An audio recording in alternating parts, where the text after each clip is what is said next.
What's up, you guys? It's fucking Mello here. First YouTube video ever. And I want to talk about some shit, dog. Let's go. Anyways, I want to talk about UFC, Tony Ferguson more specifically. Coming off of his recent fight with Charles Oliveira. Charles Oliveira won unanimous decision, 30-26. Frankly, took out Tony Ferguson, took him to the shed, old yellow style, sadly. Tony Ferguson he looked slow in mud. He looked like he was in a nightmare fight, fighting against his previous version. But the previous version has come back to kick his ass. Yeah, it was, it was quite sad to see. Tony Ferguson just looked super slow. Charles Oliveira was just out grappling him, beating him to certain positions, mounting him, just showing complete dominance. It got to a point where when he had the armbar locked in, I was like, damn, this is the way Tony Ferguson goes out. I would be pretty fucking sad, but he survived, made it through the second round, made it through the third round. Only lost by decision, didn't get finished again, but you could quite tell that Tony Ferguson isn't the same fighter anymore. He really has became, quite frank with you, he's washed at this point. Let's be honest now. I won't say he was beginning to show signs of decline back after the ACL tear when he was going to fight Habib. He tore his ACL tripping over the cord. When he came back from that, I believe versus Anthony Pettis,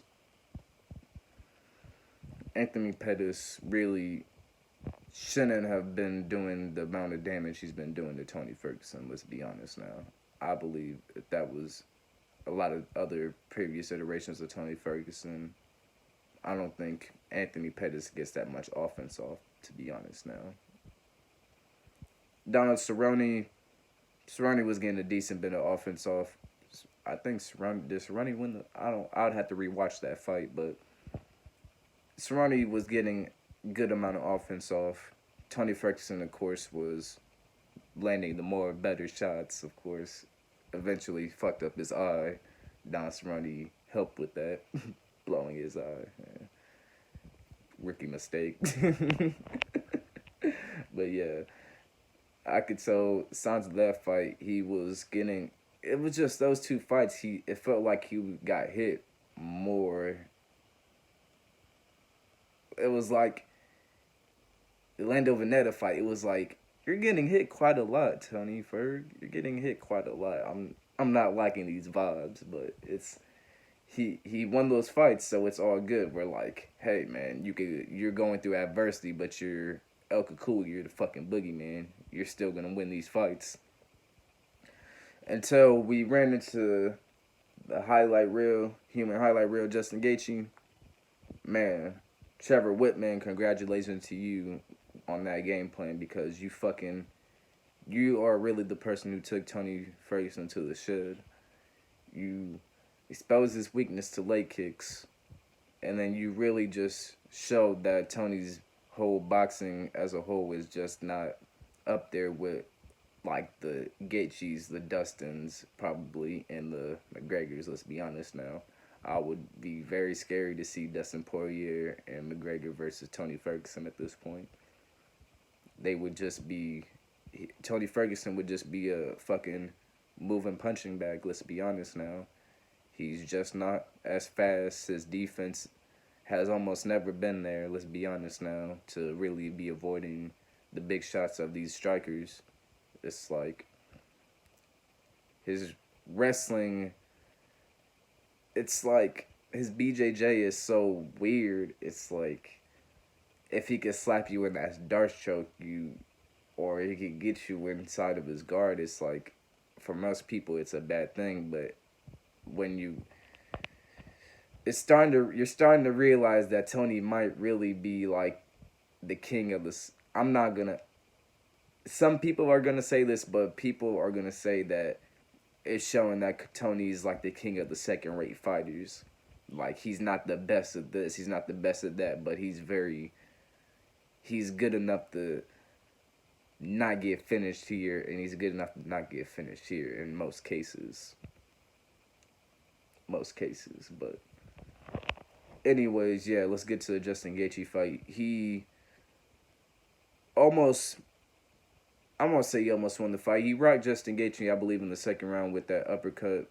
I don't believe Tony Ferguson, I think that might have been his only round run. But yeah, Tony Ferguson really got fucking destroyed that fight. Like Khabib said, that's damage you don't come back from. That type of damage is life-changing.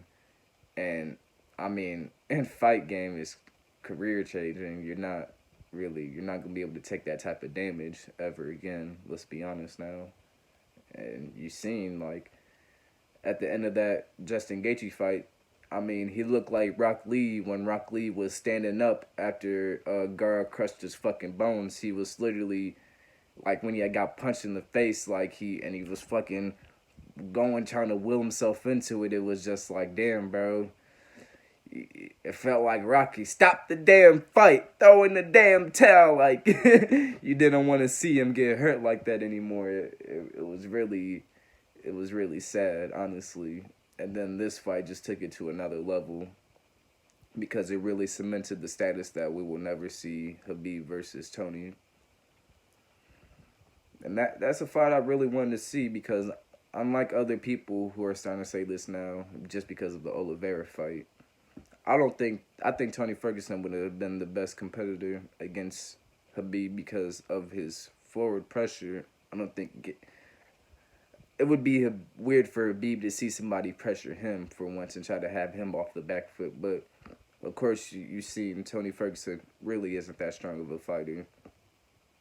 He would probably get slammed to smithereens against Khabib, if I'm going to be honest. Khabib's not one of my favorite fighters. Tony isn't either, but Khabib has a lot of dick-riding fans, let's be honest now. They could be pretty annoying, but for being an undefeated fighter, to a degree you deserve it, but not the topic at hand. Talk about that another day. Anyways, do I really need to say much more about the Oliveira fight? He got dominated everywhere, 30-26. Not much to really speak about that fight. Almost got finished. I mean, who do you want to see Tony Ferguson fight? I mean, it's like, I would be fine not seeing Tony Ferguson fight again. I'll be honest with you. I'll be fine. But he has money to make. He has a family to feed. I'm not going to tell him to stop fighting. That would be very selfish of me. But nah.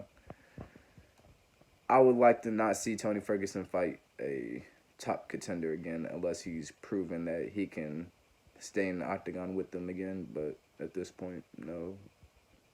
Maybe he's probably gatekeeper status now. Maybe. I mean, these are really losses you don't really come back from, I'll be honest. I know he didn't take really much damage against Charles Oliveira, but I know the mentality that he's shown in that fight, shown that he wasn't the same. He wasn't El Kukui, as Tony Ferguson fans would say, and 100% past his prime. But yeah, that's really all I got to say about Tony Ferguson today. I'll be talking about more MMA soon. I want to talk about the TV shows I'll be watching. A lot of shit, man. I think YouTube has a very good community for things you want to talk about. I feel us black people, we should get together and, yeah, talk about the shit that we love and enjoy. I talk about basketball more, but, you know, I'm more of the fight with your hands type thing. But, yeah, peace.